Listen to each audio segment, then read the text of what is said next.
नमस्कार दोस्तों, किस्से का हिस्सा में आपका फिर से स्वागत है। आज जो किस्सा हम आप लोगों के लिए लेकर आए हैं उस किस्से का नाम है वेडिंग कार्ड। तो चलिए बनिए इस किस्से का हिस्सा। अमितेश सूद वेड्स रागिनी मनोजा। एक सिंपल लेकिन एलिगेंट सा वेडिंग कार्ड था ये। और जैसे ही मैंने फ़ोन पर बात करना शुरू किया, जिस मेज़ पर फ़ोन रखा था उसके साथ ही ये कार्ड भी रखा था। तो अक्सर आप फ़ोन पर बात करते करते इधर उधर अगर कुछ पढ़ने को मिल जाए तो उसे पढ़ने भी लगते हैं, स्वाभाविक सी बात है। खैर, मैं आज शाम ही शिमला पहुंचा था। जून का महीना था, गर्मियों की छुट्टियां थी। तो अगर आपको ऐसे में सपरिवार अपने होम टाउन आने का मौका मिले तो ये बढ़िया प्लान हो जाता है। तो गर्मी की छुट्टियां, सपरिवार आने का मौका और शिमला जैसी जगह पर होम टाउन। अक्सर दिल्ली में जो मेरे साथी हैं वो काफ़ी जेलस फील करते थे कि देखिए आप तो शिमला निकल जाते हैं। तो मैं उनसे कहता था कि देखिए, शिमला जाना कोई घूमने जाना या हिल स्टेशन पर जाना नहीं है, मेरे लिए ये घर वापस जाना है। बहरहाल शिमला में हमारा पुराना घर है, अंग्रेज़ों के समय का घर है, जंगल के ठीक बीच अनाडेल रोड पर छोटा सा मोहल्ला हाइडवेल, जहाँ पर हमारा घर है और माँ बाप वहीं रहते हैं। दूसरी बात यह है कि हर घर में कुछ ना कुछ अपना एक पिक्यूलियर सिग्नेचर रहता है। हमारे घर में भी वेडिंग कार्ड्स को जमा करना या वेडिंग कार्ड्स इधर उधर बिखरे हुए दिखे जाते हैं। ऐसा नहीं है कि ये वेडिंग कार्ड्स इकट्ठा करना कोई हॉबी है किसी की, पर इसका यूज़ निकाल लिया जाता है। अगर कोई बहुत ही बेहतरीन बढ़िया ग्रामेज वाला वेडिंग कार्ड है तो उसे डस्टपैन की तरह इस्तेमाल किया जाता है। पतला दुबला वेडिंग कार्ड हो तो उसे 2-3 बार तरोड़ मरोड़ कर मेज़ के नीचे घुसा दिया जाता है उसका संतुलन ठीक करने के लिए। बहुत से वेडिंग कार्ड हमारे घर में टेलीफोन डायरेक्टरी की तरह भी काम करते हैं। जिस तरफ कुछ नहीं लिखा होता उस तरफ टेलीफोन नंबर नोट कर दिए जाते हैं। तो मैं इस बात को लेकर हैरान था कि अभी इस वेडिंग कार्ड के साथ ऐसा कुछ नहीं हुआ। बहरहाल फ़ोन पे बात की, दोस्त का फ़ोन था और अक्सर मेरे शिमला पहुंचते ही हम यार दोस्त मिलने जुलने का कार्यक्रम बना लेते हैं। और कहीं कहीं बार मोबाइल का नेटवर्क यहाँ थोड़ी प्रॉब्लम क्रिएट करता है, इसलिए लैंडलाइन पर बात करने का प्रचलन है। तो हमने अगले दिन का कार्यक्रम तय किया और फ़ोन रख दिया। मैं जब शिमला में रहा करता था, जब स्कूल और कॉलेज के दिन थे, तो मुझे अपना ये घर और ये घर के आसपास का इलाका बेहद पसंद, क्योंकि एक शेड्यूल था, एक रूटीन थी जो हम फॉलो करते थे यहाँ पर। तो इस बार मैं ये प्रण बना कर आया था कि चाहे हम दिन भर जितनी भी मस्ती करें यार दोस्त, पर मैं सुबह उठकर अपनी मॉर्निंग वॉक, अपनी जॉग, अपना कार्यक्रम इस बार ज़रूर पूरा करूँगा। अक्सर जब आप छुट्टियों पर जाते हैं तो आप थोड़े से लथार्जिक हो जाते हैं, केयरलेस हो जाते हैं, लेकिन मैं इस बार मन बना कर आया था क्योंकि ऐसा लग रहा था कि हम हफ्ता 1.5 हफ्ता यहाँ रुकेंगे। दूसरी बात यह है कि शिमला में जहाँ पर मेरा घर है, ये इलाका अभी भी पूरी तरह से एकांत है।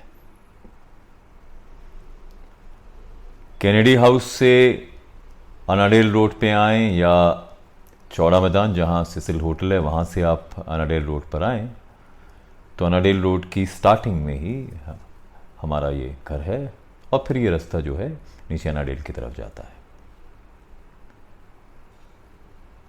अनाडेल में आर्मी का ट्रेनिंग सेंटर आर्ट्रेक है, इसलिए ये बहुत ही महत्वपूर्ण जगह भी है। एक समय शिमला वेस्टर्न कमांड हुआ करता था, फिर वेस्टर्न कमांड में आग लगी। उसके बाद बहुत समय तक यहाँ कोई महत्वपूर्ण आर्मी की गतिविधि नहीं रही, पर अब यहाँ पर आर्ट्रेक सेंटर है। अनाडेल ग्राउंड को अगर आप देखेंगे तो आप विश्वास नहीं करेंगे कि जंगल के बीचों बीच इतना विशाल मैदान हो सकता है। इसके अलावा अनाडेल में शिमला का एकमात्र हेलीपैड भी है। तो अक्सर जितने भी वीआईपीज आते हैं शिमला, वो इधर ही हेलीपैड पर उतरते हैं और फिर इसी सड़क को ले वो शिमला शहर में एंट्री करते हैं। तो इन सब के चलते ये जो कैनेडी हाउस से अनाडेल का रोड है, ये आरक्षित रोड है। यहाँ पर हर एक आदमी अपना व्हीकल या गाड़ी नहीं ला सकता।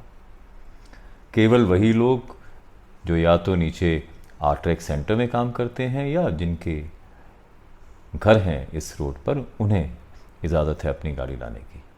तो इन सब के चलते टूरिस्ट सीज़न में भी हमें बिल्कुल यहाँ भीड़ भड़क्का नहीं मिलता और यहाँ पर आकर आपको ऐसा लगता है कि आप बिल्कुल प्रकृति की गोद में हैं, आसपास हरे भरे देवदार हैं।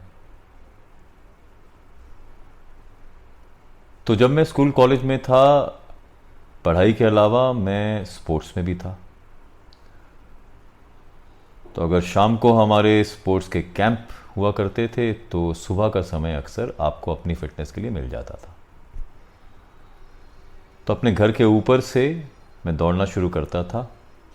आरट्रैक जहाँ पर है अनाडेल ग्राउंड, वहाँ तक जाता था दौड़कर, और वहाँ पर जितने भी ऑब्स्टेकल कोर्स हैं, उस समय आर्मी के जो लोग थे वो हमें मना नहीं करते थे, हम छोटे बच्चे थे।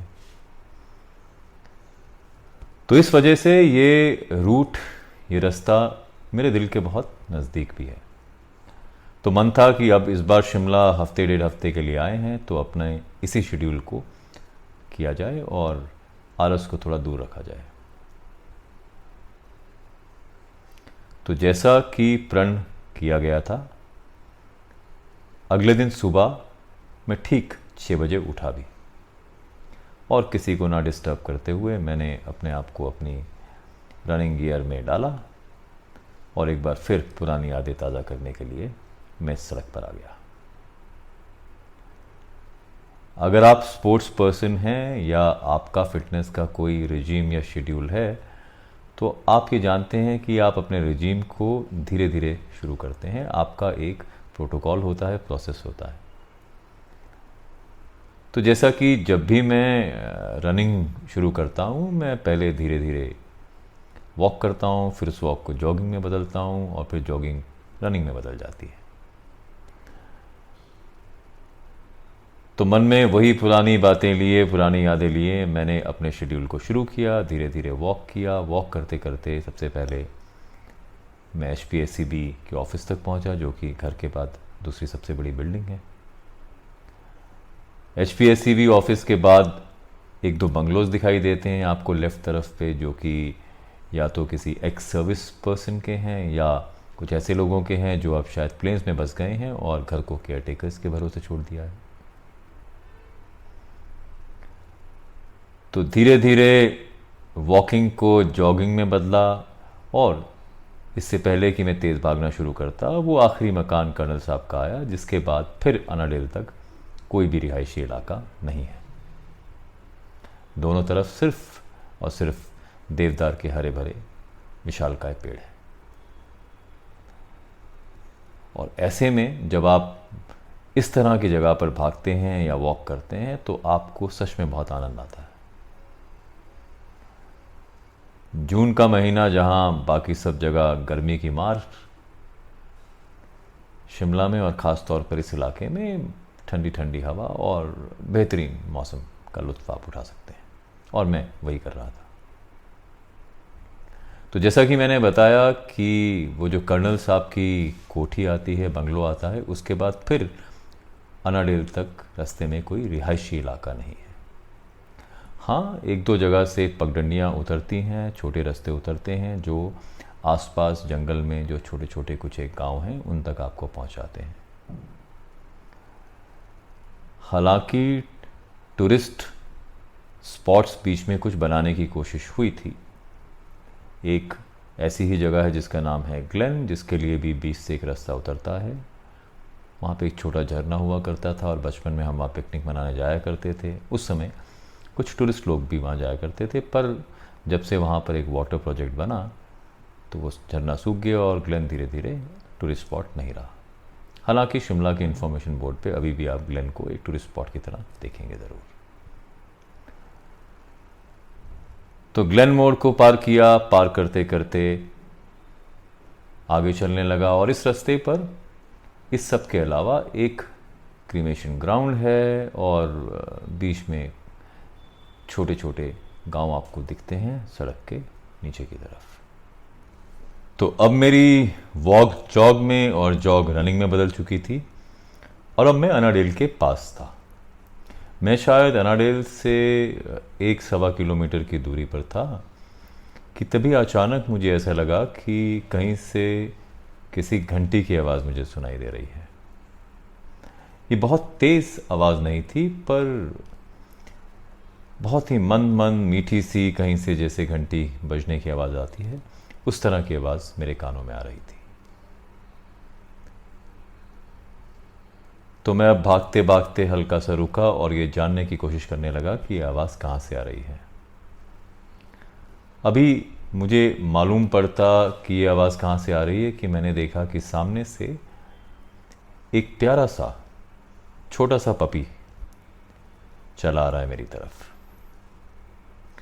ये एक सेंट बर्नार्ड पपी था और इसको देखते ही मुझे बहुत खुशी हुई क्योंकि हमारे पास भी एक सेंट बर्नार्ड था जिससे हम बहुत लगाव करते थे और हाल ही में वो गुज़र गया, तो उसकी यादें अभी तक थी। तो जैसे ही इस छोटे से पपी को देखा तो वो यादें फिर से हरी हो गई। तो मैं मंत्रमुग्ध हुआ और एकटक उसकी तरफ देखता हुआ उसकी ओर जाने लगा।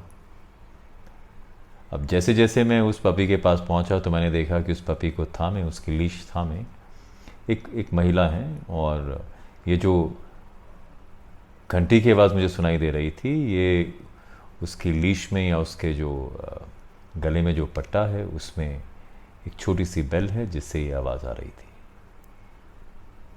खैर साहब ये बहुत ही सुंदर सेंट बर्नार्ड पपी था और मुझे देख के वो भी उतना ही एक्साइटेड दिख रहा था जितना एक्साइटेड मैं उसको लेकर था। फिर भी मैंने महिला से परमिशन मांगी कि can I just pet him. तो उन्होंने कहा हाँ आप ऐसा कर सकते हैं। तो जैसे ही मैंने उस पपी को छुआ एक अजब सा कनेक्शन लगा हम दोनों को और वो मेरे साथ पूरी तरह से खेलने लगा।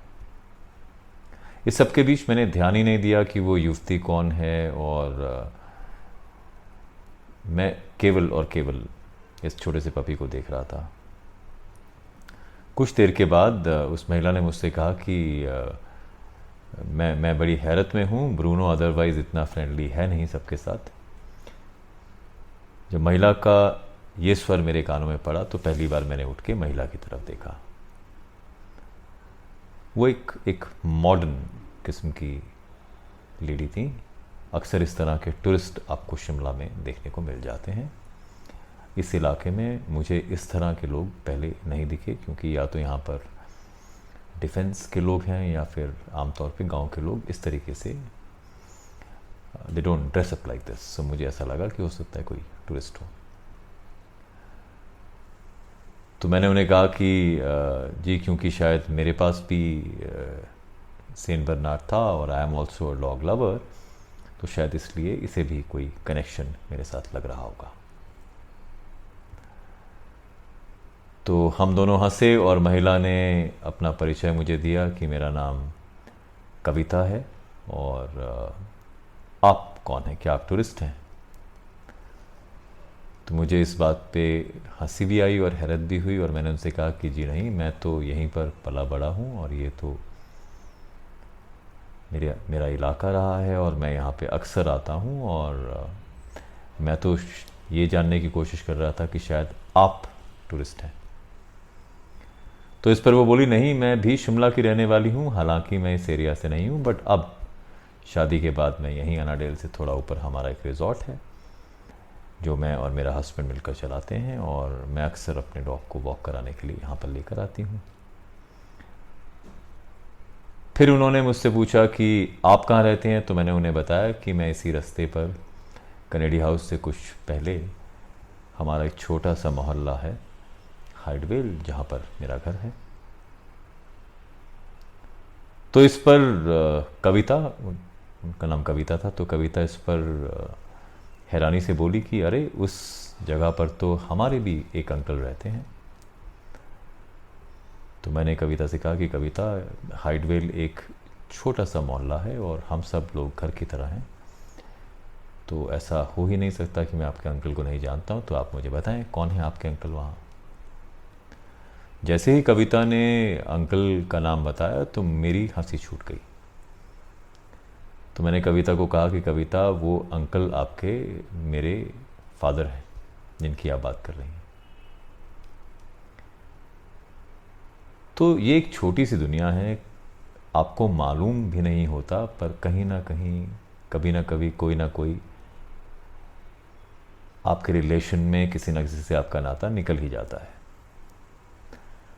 तो इस पर कविता ने अपने फादर का नाम बताया, उनके बारे में थोड़ी सी इंट्रोडक्शन दी, तो मुझे अब धीरे धीरे याद आने लगा कि हाँ, जिन शख्सियत की ये बात कर रही हैं वो तो मेरे फादर के कॉलीग और फ्रेंड रह चुके हैं, और पहले हम उनके घर शायद जा भी चुके हैं। और अब मुझे याद आने लगा कि शायद मैं उनके घर गया हूँ, या ये दो बहनें हैं जिस पर उसने कहा हाँ हम दो बहनें हैं।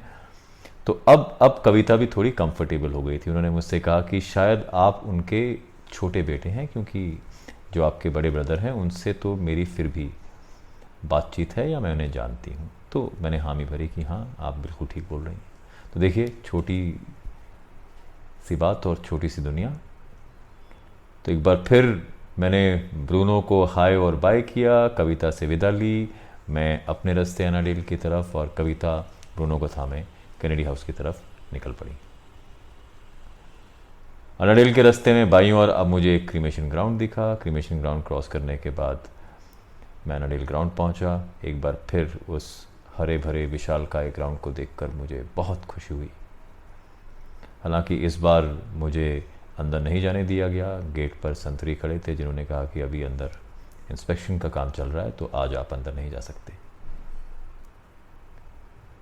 मैंने उनसे विदा ली और कहा कोई बात नहीं, अब तो हमारा जब तक शिमला में हूँ यहाँ आना जाना लगा रहेगा, तो आज नहीं तो कल एनाडेल के अंदर जाया जाएगा। तो कुछ देर एनाडेल के आसपास के इलाकों में घूमने के बाद मैं उसी रूट से वापस अपने घर आ गया।